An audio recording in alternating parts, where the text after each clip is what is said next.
আপনারা যার জন্য অধিক আগ্রহে অপেক্ষা করছেন, আমাদের প্রিয় নেতা, লড়াকু নেতা, অন্যায়ের বিরুদ্ধে যে লড়াই লড়েছেন মুর্শিদাবাদে, সেই লড়াইয়ের কাণ্ডারি এখন অপেক্ষা করছেন। আমাদের প্রিয় নেতা, লড়াকু নেতা, অন্যায়ের বিরুদ্ধে যে লড়াই লড়েছেন মুর্শিদাবাদে, সেই লড়াইয়ের কাণ্ডারি এখন আপনাদের সামনে বলবেন। এখন বলবেন মোহাম্মদ সেলিম ভাই।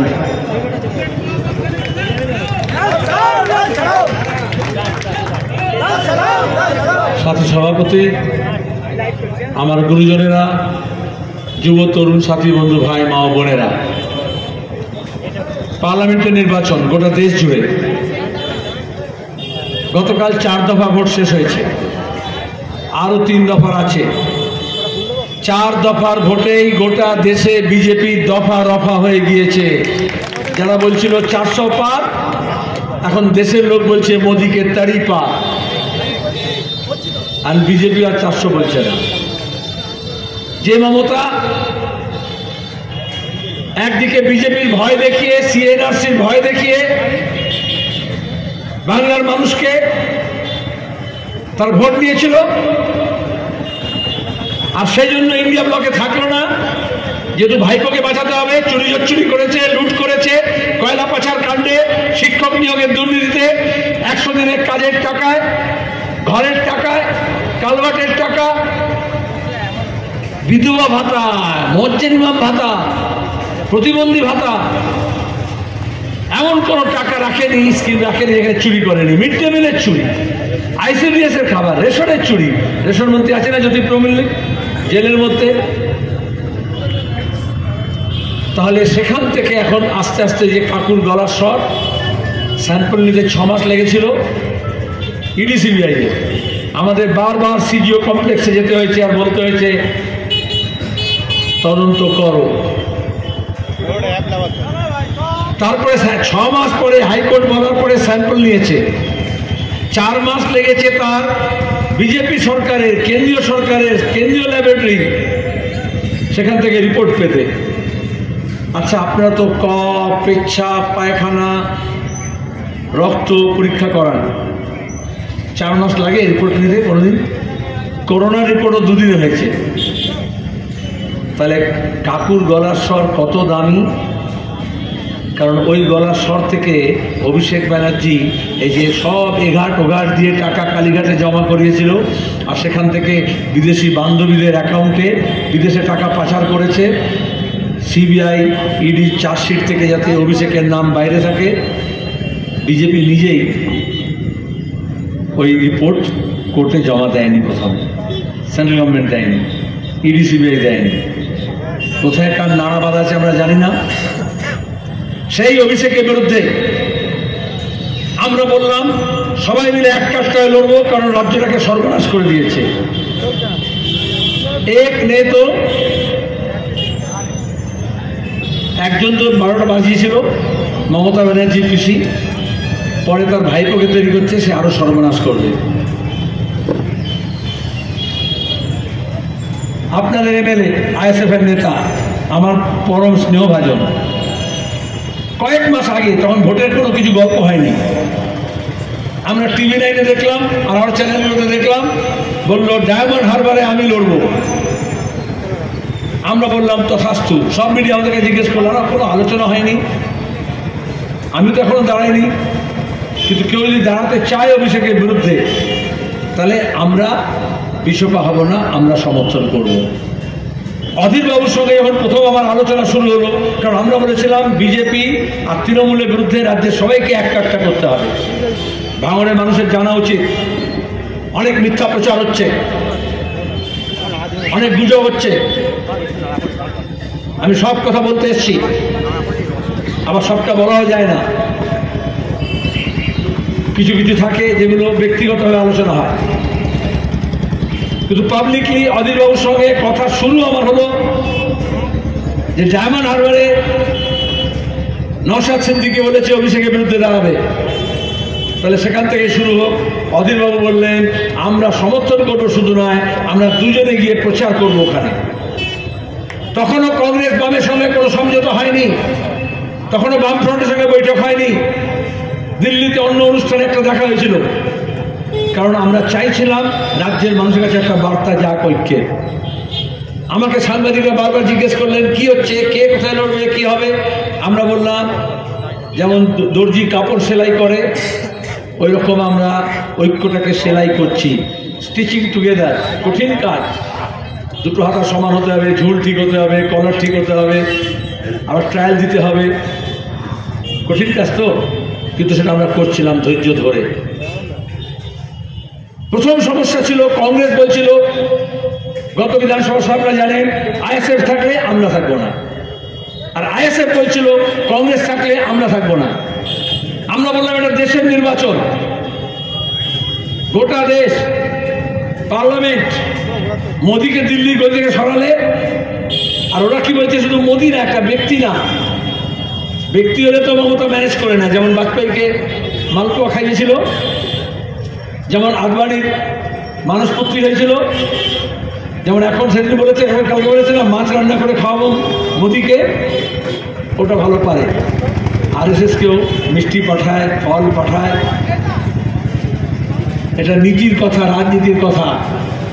তার আজকে গোটা দেশে এই যে বিজেপির হাওয়া পাতলা হলো, এখন আর 400 বলছে না, কি করে হলো? সিপিএমের জন্য, আইএসএফের জন্য, টিএমসির জন্য, আমার জন্য, নওশাদ সিদ্দিকের জন্য, অভিষেকের জন্য, কোন একটা ব্যক্তি, কোন একটা দল? গোটা দেশের মানুষ এদেশের গণতন্ত্রকে বাঁচিয়ে রাখতে চায়, এদেশের ধর্মনিরপেক্ষতাকে বাঁচিয়ে রাখতে চায়, এদেশের সংবিধানকে বাঁচিয়ে রাখতে চায়, এদেশে আইনের শাসন চায়। এই যে বুলডোজার রাজনীতি হচ্ছে, এই যে লাভ জিহাদের নাম করে, ওই যে কে গরু খায়, কে ছাগল খায়, এই নিয়ে যে মারামারি, মব লিঞ্চিং, একলাখকে ফোন করলো, জুনেদকে খুন করলো, আর এই যে এখানে গোটা মুখ্যমন্ত্রী, প্রধানমন্ত্রী বলছেন এই ভোটের শেষের দিকে এসে প্রচারে যে মুসলমানরা হচ্ছে বহিরাগত। এটা আরএসএস অনেক আগে থেকে বলছে। আপনার মনে আছে পার্লামেন্টে রাজনাথ সিং এর সঙ্গে আমার ঝামেলা হয়েছিল, সারাদিন পার্লামেন্টে আলোচনা স্তব্ধ ছিল, কারণ আরএসএসরা বলছিল 1200 সাল কা গুলামি, মানে যখন থেকে মুসলমান এসছে দেশে তখন থেকে নাকি দেশটা গুলাম হয়ে গেছে। এটা ভুল ইতিহাস। আমরা বলি 190 বছরের গুলামি, যখন থেকে ইংরেজ এসছে, পলাশির যুদ্ধ হয়েছে, আমাদের পলাশির প্রান্তরে ট্রাইবের খঞ্জরে যখন বাঙালির খুনে রাঙা হয়েছে, তখন থেকে আমাদের দেশ পরাধীন হয়েছে। এটা নীতির লড়াই। তাহলে এই ভোটটা শুধুমাত্র সাধারণ একটা নির্বাচন না, এটা হচ্ছে অসাধারণ নির্বাচন। এটা একটা ইডিওলজিক্যাল ফাইট, মতাদর্শের লড়াই। সেই মতাদর্শ কার সঙ্গে কার? কারণ আরএসএস তার জন্মলগ্ন থেকে বলেছে 3টে শত্রু, 1 মুসলমান, 2 খ্রিস্টান, আর 3 কমিউনিস্ট। আর এজন্যই কখনো নান, কখনো মিশনারিদের উপর হামলা হয়। গোটা দেশে মুসলমানদেরকে প্রথমে বলল বাংলাদেশি, তারপরে বলল রোহিঙ্গিয়া, তারপরে বলল জেহাদি, এখন বলছে বহিরাগত, দ্বিতীয় শ্রেণীর নাগরিক করতে চায়। তাহলে পার্লামেন্টের নির্বাচন মানে দেশের নীতি নির্ধারণ। দেশের নীতি নির্ধারণ যখন হবে, তাহলে নীতিগতভাবে অনেককে এক কাটতে হতে হবে। কংগ্রেসের সঙ্গে আমাদের অনেক বিরোধ আছে, অনেক লড়াই লড়েছি আমরা, স্বাধীনতার আগে, স্বাধীনতার পরে, কারণ দুটো আলাদা মত, আলাদা পথ। স্বাধীনতা আন্দোলনের সময় গান্ধীবাদের সঙ্গে মার্ক্সবাদীদের ঝগড়া ছিল। কি নিয়ে ঝগড়া? দেশটা স্বাধীনতা লড়াই হবে, অহিংস পথে হবে না সহিংস পথে হবে। কিন্তু লক্ষ্য যদি এক থাকে, পথ যদি আলাদা হয়, তাও কোথাও না কোথাও গিয়ে মিলবে এক জায়গায়। তাহলে লক্ষ্যটা ছিল ইংরেজকে তাড়ানো, দেশটাকে স্বাধীন করা। আর আরএসএস এর বিরুদ্ধে, কারণ আরএসএস মনে করতো ইংরেজ এসে মুসলমান শাসন থেকে মুক্তি দিয়েছে, মুঘল শাসন থেকে মুক্তি দিয়েছে, সিরাজউদ্দৌলা শাসন থেকে মুক্তি দিয়েছে, এই জন্য ইংরেজের গোলামি করতে হবে। এজন্য আরএসএস কখনো স্বাধীনতা আন্দোলনে অংশগ্রহণ করেনি। আর আমরা যারা অংশগ্রহণ করেছিলাম, মত পথ দিয়ে তফাৎ ছিল। রামকৃষ্ণ পরমহংসদেব বলেছেন, যত মত তত পথ। এই যে আমি যদি ঘটকপুরে যাই, মোড়ে, ঘটকপুর বাজারে, তাহলে বাসন্তী দিক থেকে আসছে, সোনারপুর দিক থেকে আসছে, তাহলে কলকাতার দিক থেকে আসছে, ভাঙড়ের দিক থেকে আসছে। পথ আলাদা হতে পারে, কিন্তু যদি লক্ষ্যটা থাকে ঘটকপুরে পৌঁছবো, তাহলে সেখানে একটা জায়গায় মানেতে চৌরাস্তায় গিয়ে তো মিলবে। তো এজন্য আমরা বলেছিলাম গোটা দেশে বিজেপি বিরোধী শক্তিকে এককাট্টা করতে হবে। এই জন্য ইন্ডিয়া ব্লক হলো। তখন মিডিয়া আর RSS চিৎকার করলো, কেন ইন্ডিয়া ব্লক? আমরা বললাম কারণ দেশটাকে বাঁচাতে হলে সবাইকে এককাট্টা হতে হবে। আচ্ছা ধরুন এই খোলানা খাস্তা যদি আগুন লেগে যায়, গরমকালে তো হয়তো আগুন লাগে, দমকল আসতে দেরি হয়, পুলিশ আসতে আরও দেরি হয়। পুলিশ যদি টাকা কামাই না থাকে তাহলে আসে না, অনেক পরে আসে। তাহলে প্রথমে তো পাড়ার ছেলেরা সব নেমে যায় আগুন নেভাতে। ডানপিটে যদি ছেলে থাকে, যান পরোয়া না করে পানি জল যাই বলে নিয়ে চলে আসে। তখন কি কেউ বিরোধ করে যেটা কে পানি বলছে আর কে জল বলছে, ঝগড়া করে এটা নিয়ে? তখন কি কেউ বলে কে CPM, কে কংগ্রেস, কে ISF, কে তৃণমূল, কে বিজেপি, কে মহামেডান, কে ইস্ট বেঙ্গল, কে মোহনবাগান? তখন দেখতে হয় কারা আগুন নেভাচ্ছে। এই যে শুভা প্রসন্ন, মমতার ঘনিষ্ঠ নেতা, বুদ্ধিজীবী, ছবি আঁকে, বুদ্ধিজীবী বলি না, কাকে ছবি আঁকতো, সে কি বলল? আরে ওরা পানি বলে, আমরা জল বলি। তাহলে এটা হচ্ছে RSS এর রাজনীতি, তৃণমূল করছে, মানুষকে ভাগ করছে, কে জল বলে কে পানি বলে। আরে গরমকালে পানির দরকার হোক, জল দরকার হোক, পিয়াসার তৃষ্ণার্তকে জল দিতে হবে, পানি দিতে হবে, কিন্তু এরা এখন ভাগ করে। মানে আরো উদাহরণ দেবো এরকম ভাগাভাগি। তাহলে আমরা ভাগ করি, ওই যে বললাম পথ আলাদা, আমরাও ভাগ করি। কি ভাগ করি?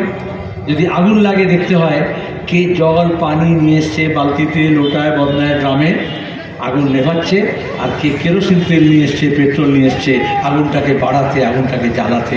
আজকে গোটা দেশে আগুন লেগেছে, এই জন্য ইন্ডিয়া ব্লকে কংগ্রেস আর বামফ্রন্ট আমরা একসঙ্গে হয়েছি, কারণ আগুনটাকে নেভাতে হবে। প্রথম আগুন নিভছে।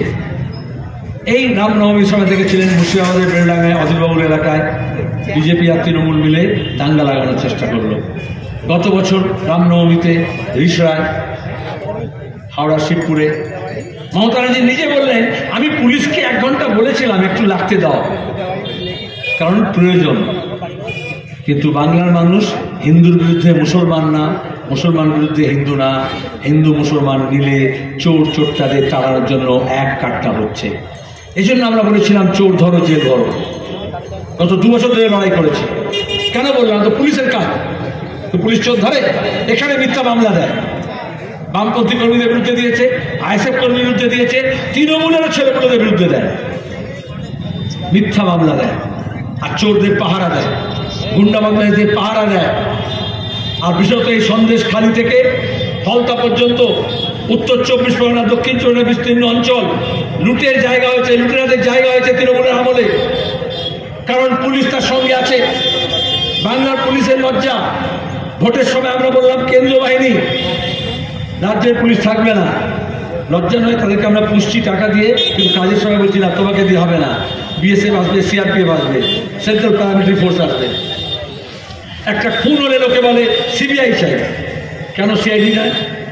কেন রাজ্যের পুলিশ নয়? কেন কলকাতা পুলিশ নয়? কেন DD নয়?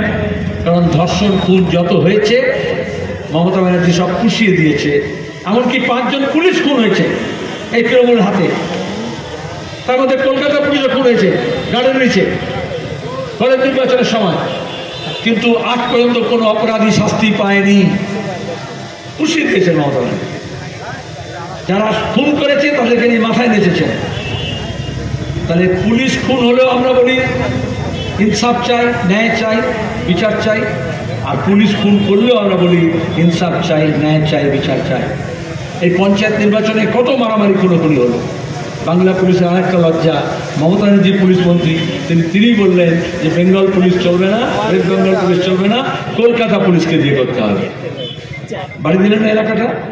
তার মানে নিজে পুলিশ মন্ত্রী স্বীকার করলেন তো যে পশ্চিমবঙ্গের পুলিশ অপদার্থ, খুন খারাপি আটকাতে পারছে না, দাঙ্গা হাঙ্গামা আটকাতে পারছে না।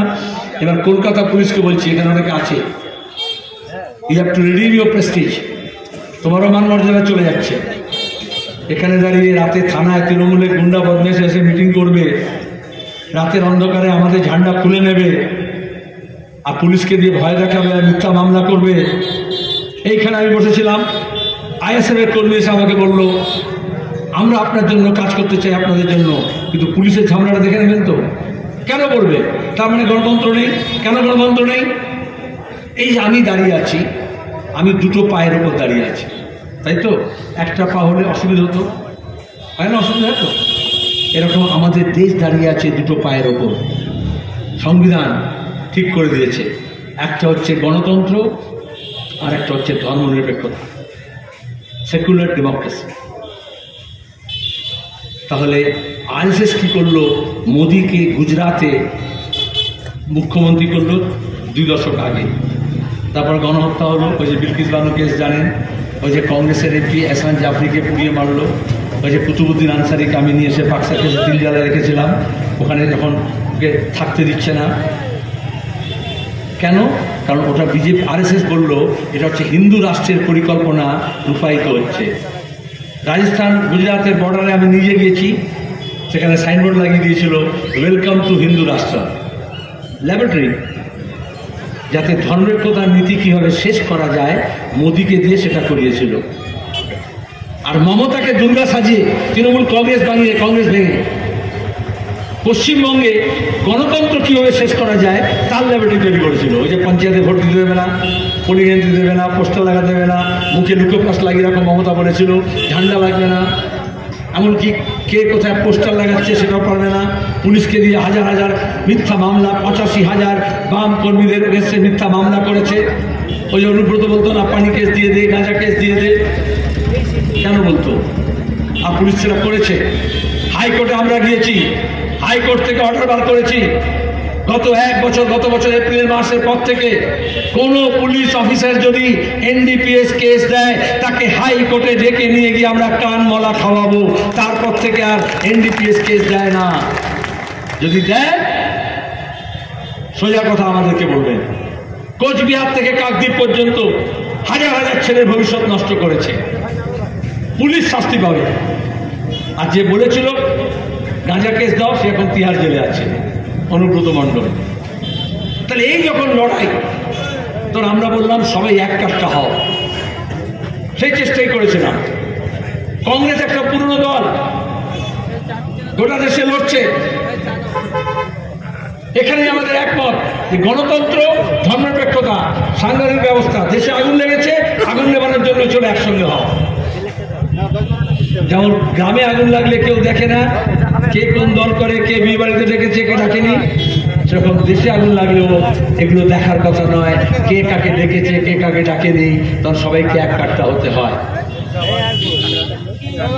পশ্চিমবঙ্গে আমরা বললাম বিজেপি আর তৃণমূলের বিরুদ্ধে আমরা লড়বো। আইএসএফ গত বছর ব্যাঙ্গালোরে যখন মিটিং হলো ইন্ডিয়া ব্লকে, আপনারা সবাই জানেন, আমাদের লোকজন বলছিল কি হলো, সীতারাম ইয়েচুরি আর মমতা ব্যানার্জি একসঙ্গে চলে গেলেন, কাগজে মিডিয়া খুব লিখছিল। আমরা বললাম এটা কোনো দেশের নির্বাচনী সমঝোতা না, এক একটা রাজ্যে এক এক রকম অবস্থা, সেরকম হবে। মমতা বলছিল ভোটে আসন সমঝোতা করে নিন, কে নেতা হবে প্রধানমন্ত্রী হবে ঠিক করে নিন। আমরা বলেছিলাম নেতা না, দেশে এখন নীতি দরকার, নেতার অভাব নেই, পাড়ায় পাড়ায় নেতা আছে, নীতির দরকার। আর দ্বিতীয় বলেছিলাম কোনো জাতীয় স্তরে আসন সমঝোতা হবে না, এক একটা রাজ্য, মণিপুর একরকম, কেরালা একরকম, বিহার একরকম, মহারাষ্ট্র একরকম, গুজরাট আর একরকম, পশ্চিমবঙ্গ আর একরকম, সেখানকার বাস্তবতা অনুযায়ী আসন সমঝোতা হবে। সবাই মেনে নিল। আইএসএফ তখন কি বললো, যারা এখানে আইএসএফ করেন তাদেরকে বলছি পরিষ্কার, আগে কখন আমি বলিনি, মিডিয়াতে গিয়ে বলল যারা ইন্ডিয়া ব্লকে থাকবে তাদের সঙ্গে আমরা থাকবো না, চাপ পাবো।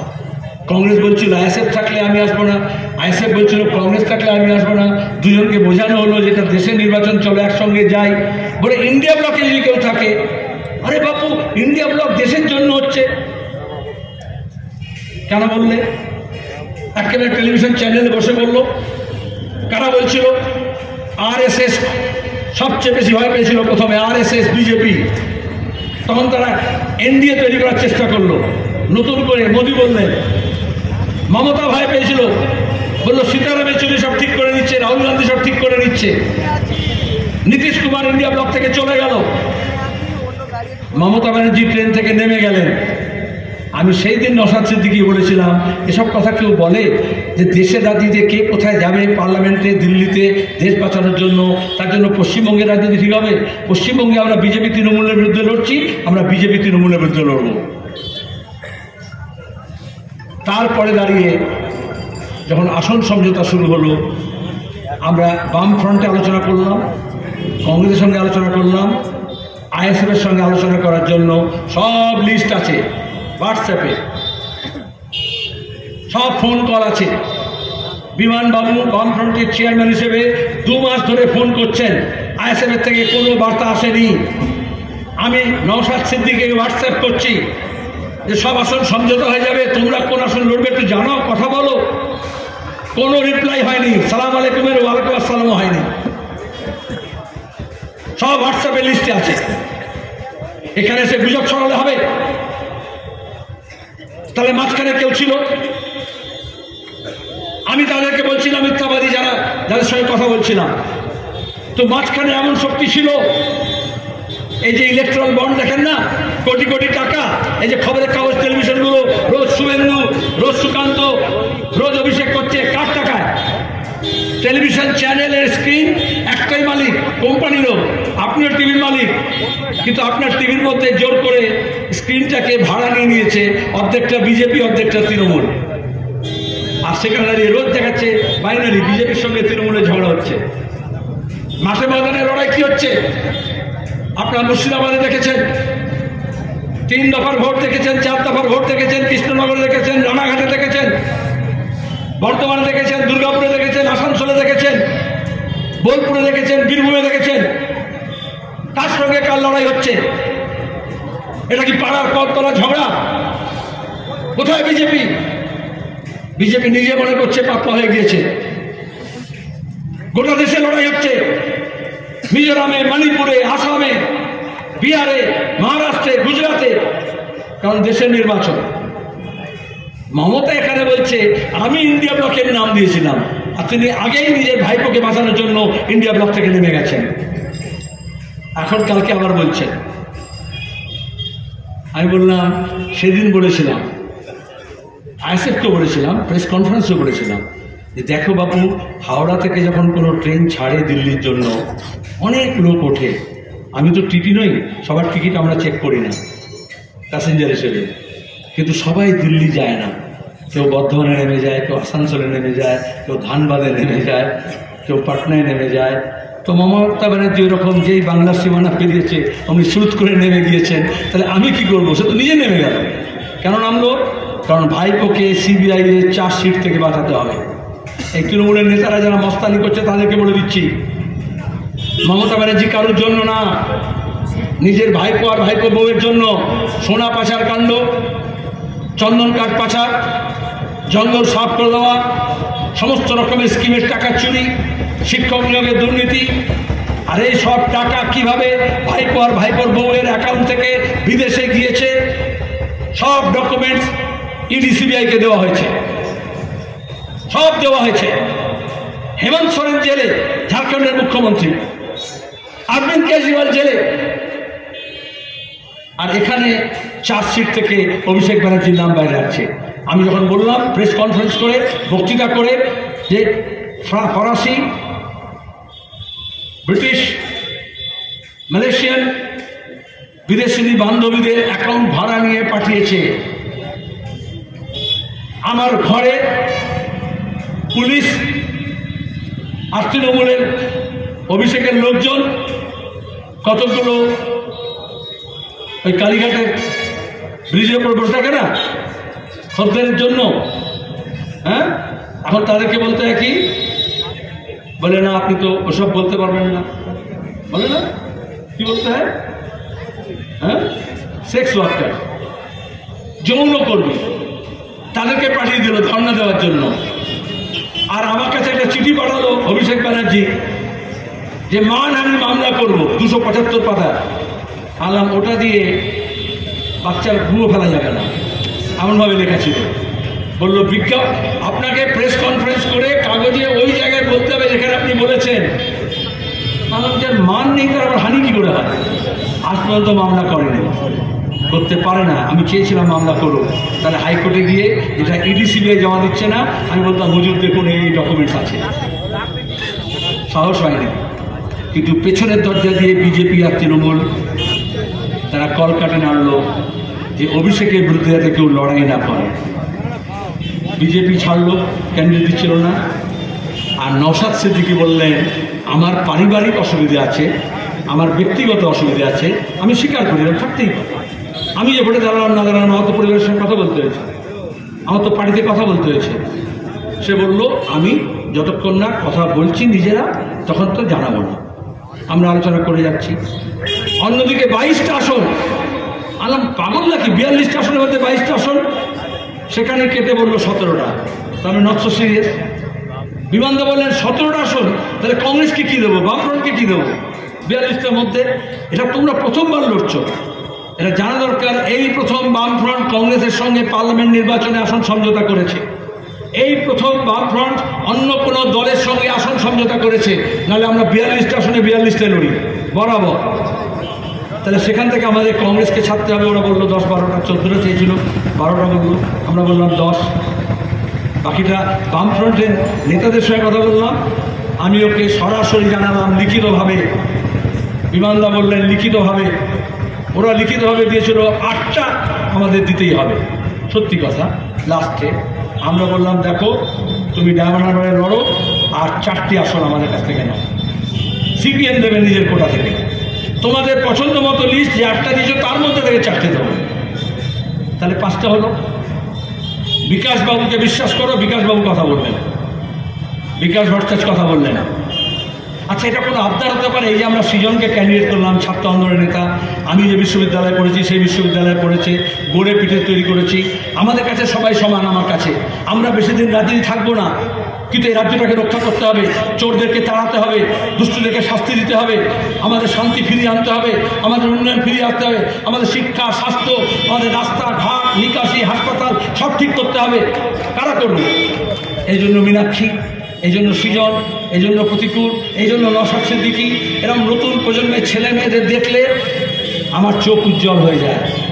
এরকম 100, 200, 300 আমাদের নতুন কর্মী নেতা দরকার, যারা আমরা চলে যাব কিন্তু আমাদের এই প্যাটার্নটা ধরবে। রিলে রেস এটা, আমরা 400 মিটারের রিলে দেখেছেন, 800 মিটার রিলে দেখেছেন, 100 মিটারের দৌড় শেষ হবে না। তাহলে যাতে আমার ব্যাটার্নটা আমি সৃজনকে দিয়ে যাই, সুজনের ব্যাটারটা যাতে সে প্রতিকূলকে দিয়ে যায়, হ্যাঁ, আমরা যাতে মীনাক্ষীর হাতে দিয়ে যাই, এরকম আমি নিজে মনে করেছিলাম নওশাদ সিদ্দিকীকে। আমরা এই যে নেতৃত্ব তৈরি হচ্ছে, যৌথ নেতৃত্ব, তার মধ্যে অনেক যোগ্য, মার্জিত, শিক্ষিত, যুক্তি, গর্ব হয় বিধানসভায় যখন সে কাজ করে। এখানে তাকে ঢুকতে দেওয়া হচ্ছিল না, এখানে তাকে আটকাচ্ছিল। যখন জেল দিল, প্রথম কলকাতার বুকে রাজনৈতিক মিছিল, প্রথম বামফ্রন্ট, আইএসএফ এবং কংগ্রেস। তার আগে কংগ্রেস করে আসেনি, নির্বাচনের সময় আসতে চায়নি। আমরা নওশাদ সিদ্দিকীর মুক্তির দাবিতে এখান থেকে অনেকে গিয়েছিল, আইএসএফ থেকে, আমরা মৌলারি থেকে মিছিল করলাম, রামলীলা ময়দান থেকে কলকাতা ধর্মতলা পর্যন্ত। কংগ্রেসও এলো, আমরা বললাম এটা গণতন্ত্র বাঁচানো। যেদিন নওশাদ সিদ্দিকী জেল থেকে বেরোলো, আমি সেখানে গিয়ে গর্বের সঙ্গে দাঁড়িয়ে দেখলাম যে সে লড়ে ফিরছে। সে নির্বাচনে নাও দাঁড়াতে পারত। আমাকে একজন জিজ্ঞেস করলাম, সে কথা বলবো না, আমি সাফ কথা বলে, আপনি জানেন, পার্লামেন্টে দাঁড়িয়ে এই সৌগত রায়, এই কাকুলি যখন টাকা নিয়েছিল বলেছিলাম না এরা চোর, বলেছিলাম। বিজেপিকে সরাসরি বলেছিলাম দাঙ্গাবাজ। নোটবন্দির সময় বলেছিলাম মোটা ভাই আর শুভেন্দু সবচেয়ে বেশি টাকা কামিয়েছে। এজন্য अमित शाह और ममता ठीक करेছিল मोहम्मद सेलिम যাতে पार्लियामेंटे ना आसे। আমি বলেছিলাম पार्लियामेंटे आप अगर संसद में बोलने नहीं दोगे हम सड़क से बोलेंगे, लेकिन हम बोलेंगे। गत 5 বছর ধরে আমরা ধাপে ধাপে লড়াইটা সংগঠিত করেছি। ছাত্র, যুব, শ্রমিক, মহিলা, কৃষক, ক্ষেত মজুর, শিক্ষক, যারা অবসরপ্রাপ্ত, যারা ছোট ব্যবসায়ী, কারবারি, সবাইকে জড়ো করছি। কঠিন কাজ, কঠিন কাজ। এখানে যারা মুরগি পোষে দেখবেন, আমি ছোটবেলায় দেখতাম, এটা টাপ হয় না, এমনি ঝুড়ি না, একটু উঁচু ঝুড়ি হয়, মুরগি ছোট ছোট বাচ্চা হয়, তখন সেই বাচ্চাগুলোকে যদি ঝুড়ির নিচে রাখতে চান, দুটোকে ঢোকান, একটা ওদিকে বেরিয়ে যায়, আবার চারটেকে ঢোকান, একটা ওদিকে বেরিয়ে যায়, হয় না? এই সবাইকে একসঙ্গে রাখার চেষ্টা করেছিলাম, একজন ফুট করে বাইরে বেরিয়ে গিয়েছে। আমি মুরগির বাচ্চা বলছি না, বড় নেতা। আমাদের সংযুক্ত মোর্চা করেছিলাম, তার একমাত্র এমএলএ। এই ভাঙড়ের শুধু নয়, আমাদের বাংলার মানুষের ভবিষ্যতের কল্পনার মধ্যে যাদেরকে তারা দেখতে পায় নেতা হিসেবে, তার মধ্যে ছোট ভাইজান নওশাদ সিদ্দিকী ওরকে মানে। কিন্তু মুশকিল কি জানেন তো, এই যে টেলিভিশন চ্যানেলগুলো দেখছেন না, আমি আমাদের বলি, সৃজনকে বলি, মীনাক্ষীকেও বলি, ওকেও বলেছি, আমারও বলছি, মিডিয়া কি করে জানেন তো, আমার যে সাইজ তার থেকে বড় জামা সেলাই করে সাইনবোর্ড করে লাগিয়ে দেয়। আর তারপরে আপনাকে মাল্টি জিমে গিয়ে প্রতিদিন ওই জামার ফিট করার জন্য নিজের মাসেলটাকে বাড়াতে হবে। জীবন শেষ হয়ে যাবে, কিন্তু ওই জামা গায়ে ফিট হবে না। বোঝা গেল? समझदारों के लिए इशारा काफी है, समझदारों के लिए इशारा काफी है। আর এজন্য এদেরকেও বলি, সৃজনকেও বলছি, তোমার যা সাইজ সেই সাইজের জামা কেন। টেলিভিশন চ্যানেল আর মিডিয়া তোমাকে দিয়ে বেশি বড় সাইজের জামা করে দেয়, ওটা তোমার জামা ফিট হবে না, ঢলঢলে হবে। তাও জামা সামলে নেওয়া যায়, কিন্তু বিজেপি তৃণমূল কি করে জানেন, দামি জুতো বেশি বড় সাইজের। আপনার যদি 9 নম্বর সাইজের জুতো হয়, সে 14 নম্বর সাইজের জুতো আপনাকে দিতে পারে, কিন্তু আপনি পা গলাতে পারবেন, কিন্তু হাঁটা বন্ধ হয়ে যাবে, ছোটা তো বন্ধ হয়ে যাবে। সেজন্য নিজের সাইজের জুতো রাখা উচিত। পরিষ্কার কথা, এটা নতুন প্রজন্মকে সবসময় শেখায়। তারা অনেককে আমরা দেখেছি, দুঃখে নিয়ে বলছি, যন্ত্রণা নিয়ে বলছি, এই জন্য আমাকে নিয়ে ব্যক্তিগতভাবে অনেক সমালোচনা সহ্য করতে হয়েছে। কিন্তু এটা আমি মনে করি এটা সাময়িক বিচ্ছেদ। চলার পথে আপনি যখন একসঙ্গে যান, আপনার জীবনে অনেক রকমের বন্ধু তৈরি হয়। একদলকে বলে ওকেশন। যেমন ধরুন, হঠাৎ করে আপনি ট্রেনে যাচ্ছেন বা বাসে যাচ্ছেন, একজন কো প্যাসেঞ্জার সঙ্গে আছে, তার সঙ্গে বন্ধুত্ব হয়ে যায় না, তার সঙ্গে মোবাইল নম্বর নিয়ে নেন না, সে কোনো বিয়ে বাড়িতে দেখা হয়ে গেল, হয় না? ওকেশন। আর একটা বন্ধু হচ্ছে সিজন। এই যে ভোটের লড়াই হচ্ছে, যারা সবাই চলে আসছে এই সিজনে, আবার দেখা যাবে একটা সিজনে নেই, পরের সিজনে আছে। যেমন ফসল এক একটা সিজনে, তাহলে সিজনের হয়। আর একটা বন্ধু হয় রিজনে, যুক্তি দিয়ে। রাজনীতিতে বন্ধু হয় যুক্তি দিয়ে, রাজনীতি দিয়ে, মতাদর্শ দিয়ে, আদর্শ দিয়ে। মতের মিল হয়, আবার মতের অমিলও হয়, আর সেটা রিজনটা একসঙ্গে হয় যদি লক্ষ্য এক থাকে। লক্ষ্য যদি বিজেপিকে তাড়ানো হয়, লক্ষ্য যদি তৃণমূলের লুটটাকে বন্ধ করা হয়, তাহলে একদিন না একদিন আবার পথের মিল হবে। এই জন্য কোনো মনোমালিন্য নয়, কোনো ঝগড়াঝাটি নয়।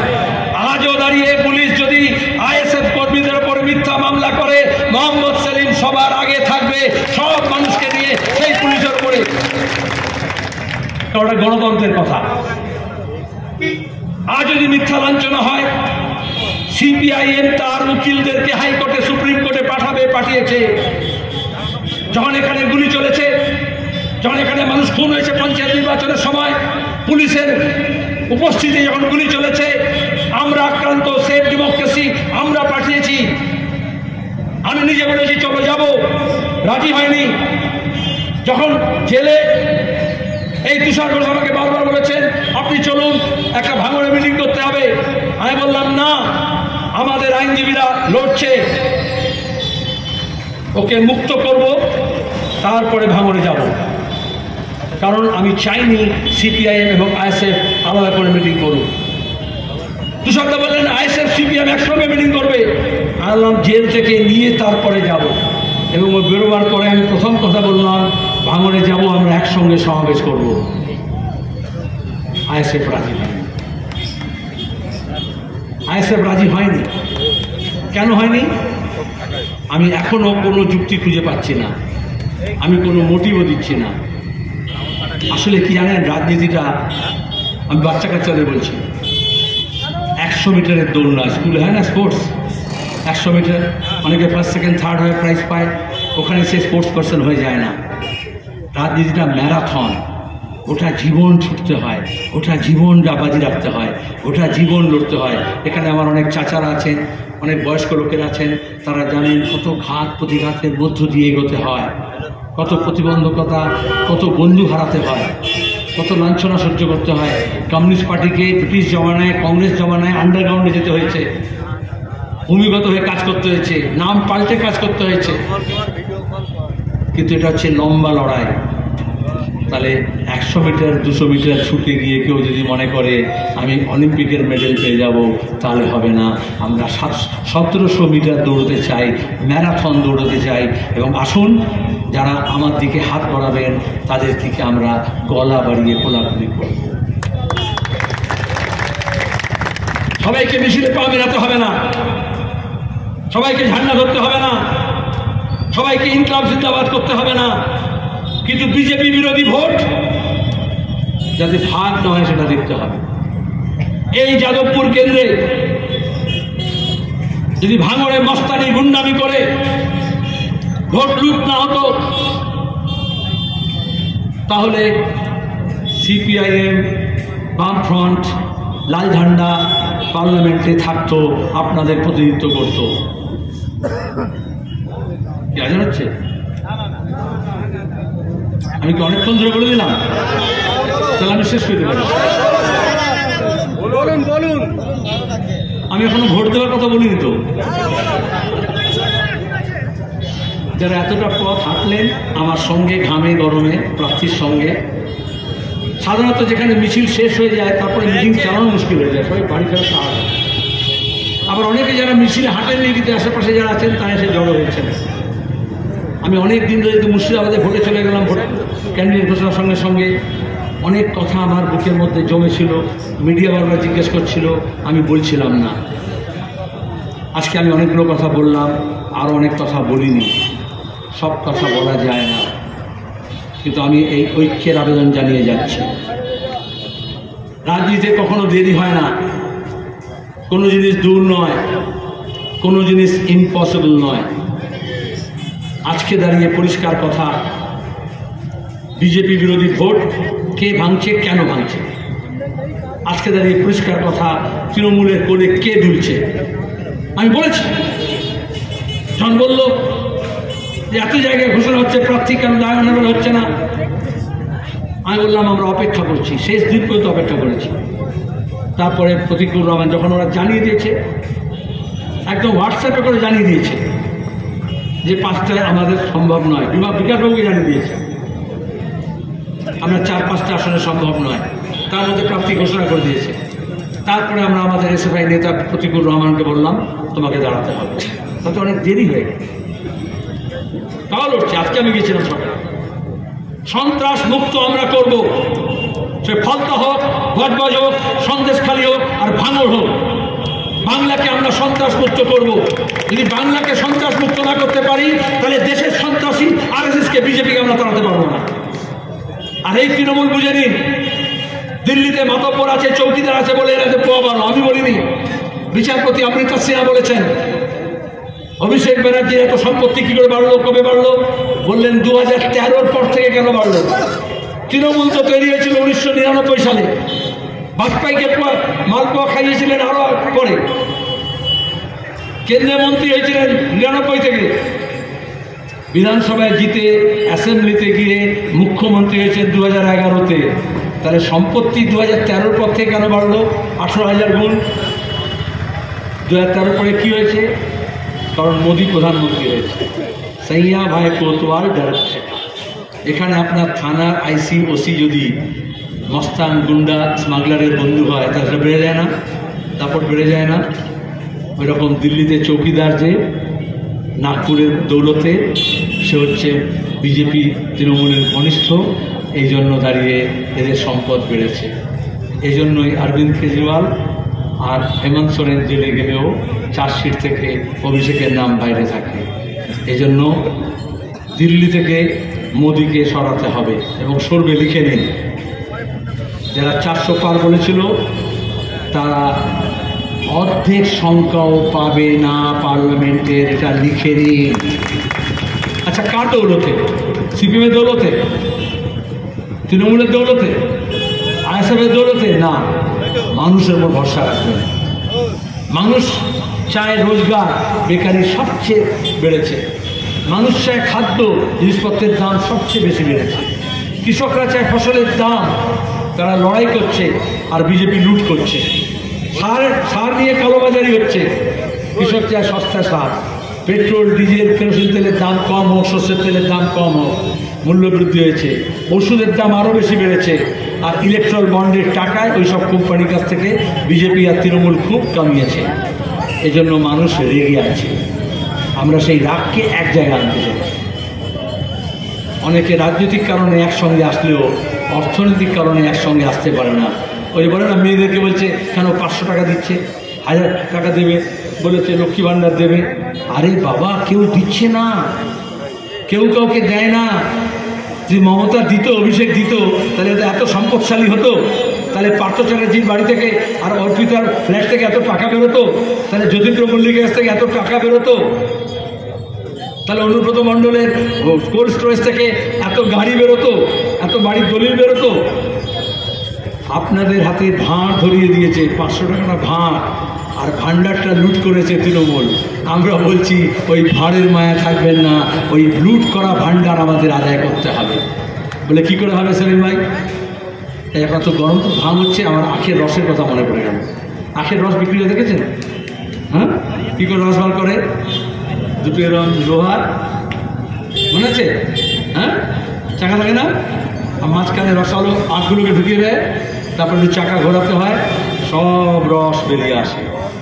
ওই রকম তৃণমূলের যাদের আঙুল ফুলে কলা গাছ হয়েছে, যারা রসের টইটম্বুর আছে, দেশি বিদেশি গাড়ি নিয়ে ঘুরছে, ঘরের টাকা মানুষ কেনা দিয়ে নিজের ঘর উঁচু মাকান বানিয়েছে, মসনাদ বানিয়েছে, এদেরকে ওই মেশিনের মধ্যে ঢোকাতে হবে।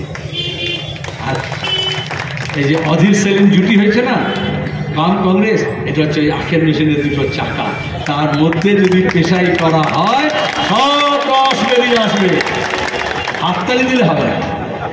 আচ্ছা, আখের মেশিনে যারা রস জোগার জন্য আখ ঢোকায়, তারা কি হাততালি দেয়? কি করে? চাকাটা ঘোরায়। আগামী কয়েকদিন আপনারা একটু চাকাটা ঘোরাবেন, তৃণমূলের সব রস আমরা পাব।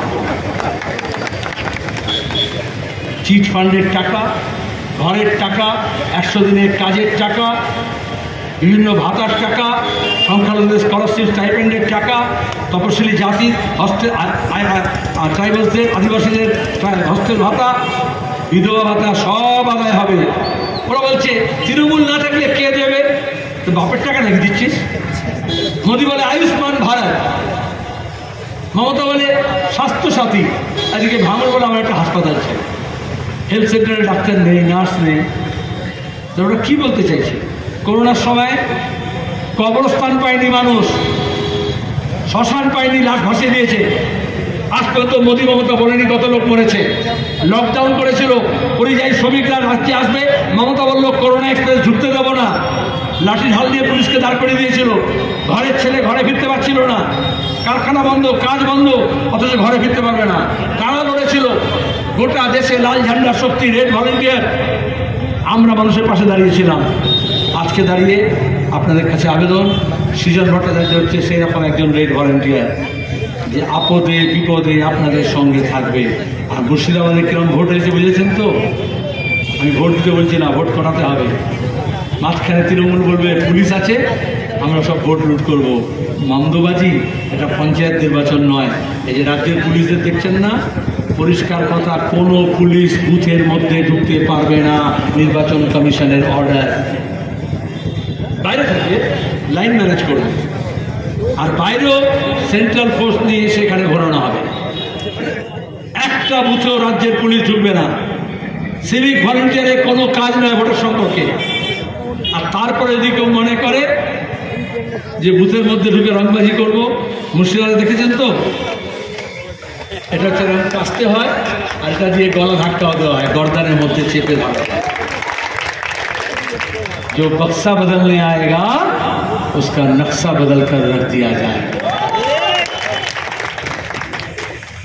ওদের যতটুকুনি বেড়েছে, এখন লোক দেখাবে, গুজব করবে, কিন্তু আপনাদের বলবো একসঙ্গে থাকবে। যদি ভাগ হয়ে যান তাহলে আবার সন্ত্রাস চেপে পড়বে, আবার পুলিশের মাতব্বরি বেরোবে, আবার ওই ভাড়া করা গুন্ডা বদমাইশরা আসবে। আমি বলি, শাহজাহান যখন ধরা পড়ল অভিষেকের কাছে শওকত মোল্লা আর জাহাঙ্গীর গেল, দাদা আমাদের কি হবে? বলে তোদের কিছু হবে না। বলে আপনি তো শাহজাহানকেও তাই বলেছিলেন, কিন্তু তাকে তো রাখতে পারলেন না। আসলে কি হয় জানেন তো, এই সরকার জাহাঙ্গীর শাহজাহান এদেরকে মমতা ব্যানার্জি RSS এর পরিকল্পনা অনুযায়ী ব্যবহার করেছে। গুন্ডামি, মস্তানি, লুট, রাহাজানি, টাকা খেয়ে নিল পার্থ, টাকা খেয়ে নিল অনুব্রত, টাকা খেলো জ্যোতিপ্রিয় মল্লিক, কিন্তু পার্থ ভৌমিক আর তার অভিষেক আর তার টাকা খাটাচ্ছে কে? শাহজাহান। তার মস্তানি করছে কে? শওকত মোল্লা। তার দালালি করছে কে? জাহাঙ্গীর। এটা RSS এর পরিকল্পনা। গোটা দেশে তাহলে কি বলবে? এই দেখো রোহিঙ্গা, এই দেখো বাংলাদেশি, এই দেখো জিহাদি মুসলমান, এই দেখো এরা দাঙ্গাকারী। কারণ বাজপেয়ী বলে দিয়েছে, মমতা থেকে মালপোয়া খাইয়েছিল, মুসলমানরা এরকমই হয়। আর আমাদের হিন্দু ভাই বোনদেরকে তাদের মনের মধ্যে বিষ ঢোকানো হলো, এটা মুসলমানরা করছে, করলো মমতা। আর হেজাব পরে কয়েকটা মৌলবীকে সঙ্গে নিয়ে একটু লা ইলাহা ইল্লাল্লাহ মুহাম্মাদুর রাসূলুল্লাহ বলে, এখনো পড়ে না, একটু উর্দু শায়রি করলো, ব্যাস বিজয় বললো দেখো মমতাজ। তাহলে যে একটা মমতার বিরুদ্ধে হওয়া উচিত সেটা মমতাজের বিরুদ্ধে হলো, যে একটা তৃণমূলের বিরুদ্ধে হওয়া উচিত সেটা মুসলমানদের বিরুদ্ধে হলো, ভাগাভাগি হয়ে গেল। আজকে দাঁড়িয়ে সেই মুসলমানরা বুঝেছে, মালদার মুসলমান, মুর্শিদাবাদের মুসলমান বুঝেছে, নদিয়ার মুসলমান বুঝেছে, বীরভূমের মুসলমান বুঝেছে, বর্ধমানের মুসলমান বুঝেছে, হুগলির মুসলমান বুঝছে, হাওড়াও বুঝবে, উত্তর 24 পরগনা বুঝবে, দক্ষিণ 24 পরগনা বুঝবে। আর যেদিন মুসলমান বুঝবে সেদিন আমার তপশিলি ভাই, আমার আদিবাসী ভাই, যারা মমতার উপরে রাগ না করে মুসলমানদের দেখে বিজেপির কোলে গিয়েছে, তারা ফিরছে আবার লাল ঝান্ডার কোলে, লাল ঝান্ডার মিছিলে। আর তাতে যেখানে যাচ্ছি হাজারো মানুষের জমায়েত হচ্ছে, দেখছেন আপনি? যারা সোশ্যাল মিডিয়া করে, এখন তো মিডিয়াও দেখাচ্ছে, যে মিডিয়া দূরবীন দিয়ে CPM-কে দেখতে পাচ্ছিল না মমতার কথায়, এখন CPM ছাড়া কোনো খবর হয় না। মমতা আর বিজেপি CPM-কে গাল না দিয়ে পানি খায় না। এটা CPM-এর মূলত না, আপনাদের মূলত। যারা এখানে বসে আছে তারা নয়, যারা লড়েছে মিথ্যা মামলার বিরুদ্ধে তারা, তার মধ্যে যারা পরিশ্রান্ত হয়নি, ক্লান্ত হয়নি, বিভ্রান্ত হয়নি, লোভে পড়েনি, এদিক ওদিক যায়নি, তারা জড়ো হয়েছে। আমাদের অনেক পুরনো বন্ধু এসছেন, যারা মাঝখানে হতাশ হয়েছিলেন, ভয় পেয়েছিলেন, সন্তুষ্ট হয়েছিলেন, সেই ভয় কেটে আসছে। আর অনেক নতুন প্রজন্মের ছেলেমেয়েরা এসছে। ইনসাফ ব্রিগেড দেখেছিলেন, ব্রিগেড প্যারেড গ্রাউন্ডে ওই মীনাক্ষীরা সেজনটা যেটা করেছিল, যুব সংগঠন, কোনো রাজনৈতিক দলও সেটা করতে পারবে না, ওটা বামফ্রন্টেরও ছিল না, নতুন প্রজন্ম। কারণ এই দেশটার যদি দশা পাল্টাতে হয়, দিশা পাল্টাতে হবে। আর এই জন্যই আমরা নতুন উদ্যমে আপনাদের কাছে এসেছি, আপনাদের সাথ চাই। আমি নিজে একসময় ইন্টালির MLA ছিলাম, আমি নিজে পাক সার্কাসে, আমি নিজেই আমাদের এই সব জায়গায় আপনারা জানেন সরাসরি মানুষের সঙ্গে যোগাযোগ আছে। আপনাদের বিপদে আপদে, লড়াইয়ের সংগ্রামে, পুলিশের মোকাবিলা করা হোক, মস্তানির মোকাবিলা করা হোক, সন্ত্রাসের মোকাবিলা হোক, সৃজন ভট্টাচার্যকে আপনারা MP করলে, সৃজন ভট্টাচার্যকে কাস্তে হাতুড়ি তারা ভোট দিলে মোহাম্মদ সেলিমকে একজন এক্সট্রা MP বোনাসে পাবেন। বলে না সাবানের সঙ্গে শ্যাম্পু ফ্রি, শ্যাম্পুর সঙ্গে সাবান ফ্রি, সৃজনের সঙ্গে সেলিম ফ্রি পাবেন। ভাঙো, হবে না, হবে না, একসাথে হবে। ধন্যবাদ। ইনকলাব জিন্দাবাদ।